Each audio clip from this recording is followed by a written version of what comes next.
ছিপ নিয়ে মাছ ধরা থেকে শুরু করে বিকালের ঘোরাঘুরি সব মিলিয়ে দিনটা বেশ ভালোই কেটেছিল। হাই, আমি স্বর্ণালী। আর সেদিন সকাল সকাল ঘুম থেকে উঠে আমরা চলে গেছিলাম ছিপ নিয়ে মাছ ধরতে।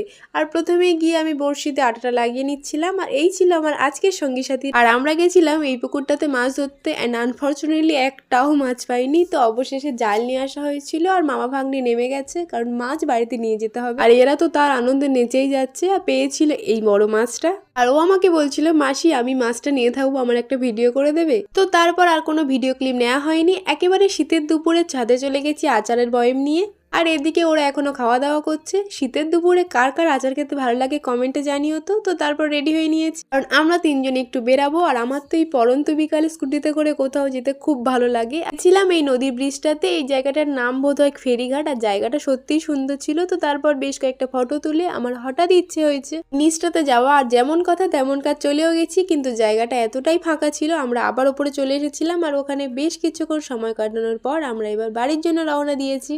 আচ্ছা, তোমরাও কি আমার মতো ঘুরতে ভালোবাসো জানিও তো কমেন্টে। তারপর বাড়িতে চলে আসি, আর এখানে সবাই মিলে একটু গল্প করছিলাম আর খেয়েছিলাম চাটা খেয়ে নিয়ে আবারও বেরিয়ে গেছি মোমো খাওয়ার জন্য। সেখানেও গিয়ে দেখি মোমো তো দোকানে নেই, তাই ফাঁকা রাস্তায় দাদাকে বলছিলাম আমার স্কুটি চালানোটা একটু শিখিয়ে দিবি। তো আমাকে সেটাই শিখিয়ে দিয়েছিল, আর আমি তো ভালোই চালিয়েছি। তো দ্যাটস ইট, এই ছিল আজকে মিনি ব্লগ। টাটা।